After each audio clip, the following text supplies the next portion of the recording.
ঝালকাঠি জেলা পরিষদের নবনিযুক্ত প্রশাসক অ্যাডভোকেট মোহাম্মদ শাহাদাত হোসেনকে জেলা বিএনপির পক্ষ থেকে ফুলেল শুভেচ্ছা ও মিষ্টি বিতরণ। মোহাম্মদ মোল্লা শাওনের তথ্য ও চিত্রে দেখুন বিস্তারিত। ঝালকাঠি জেলা পরিষদের নবনিযুক্ত প্রশাসক ও ঝালকাঠি জেলা আইনজীবী সমিতির সভাপতি অ্যাডভোকেট মোহাম্মদ শাহাদাত হোসেনকে ফুলেল শুভেচ্ছা ও সংবর্ধনা জানিয়েছেন বিভিন্ন রাজনৈতিক ও সামাজিক সংগঠনের নেতাকর্মীরা। রোববার ঝালকাঠি জেলা আইনজীবী সমিতি প্রাঙ্গণে আয়োজিত এক সংবর্ধনা অনুষ্ঠানে জেলা বিএনপি, জেলা যুবদল, জেলা ছাত্রদল, জেলা তাঁতি দল, জেলা মহিলা দল সহ বিভিন্ন অঙ্গ ও সহযোগী সংগঠনের নেতাকর্মীরা নবনিযুক্ত প্রশাসককে ফুলের মালা দিয়ে শুভেচ্ছা জানান।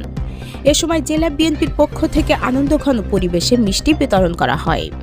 এ সময় নবনিযুক্ত প্রশাসক অ্যাডভোকেট মোহাম্মদ শাহাদাত হোসেন গণপ্রজাতন্ত্রী বাংলাদেশ সরকারের মাননীয় প্রধানমন্ত্রী ও বিএনপি চেয়ারম্যান জনাব তারেক রহমানের প্রতি আন্তরিক ধন্যবাদ ও কৃতজ্ঞতা প্রকাশ করেন।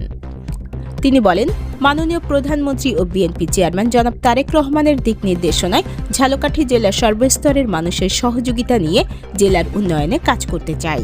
জেলাবাসীর পাশে থেকে একটি সমৃদ্ধ ও এগিয়ে যাওয়া বাংলাদেশ গড়তে আমরা একসাথে কাজ করব। এ সময় তিনি ঝালকাঠিবাসীকে আসন্ন ঈদ উপলক্ষে আন্তরিক শুভেচ্ছা ও অভিনন্দন জানান এবং সকলের দোয়া ও সহযোগিতা কামনা করেন। প্রসঙ্গত, অ্যাডভোকেট মোহাম্মদ শাহাদাত হোসেন ঝালকাঠি জেলা আইনজীবী সমিতির সভাপতি হিসেবে দীর্ঘদিন ধরে আইন পেশা ও সামাজিক কর্মকাণ্ডে গুরুত্বপূর্ণ ভূমিকা রেখে আসছেন। তার জেলা পরিষদের প্রশাসক হিসেবে নিয়োগে জেলার সর্বস্তরের মানুষের মাঝে আনন্দের আবহ বিরাজ করছে।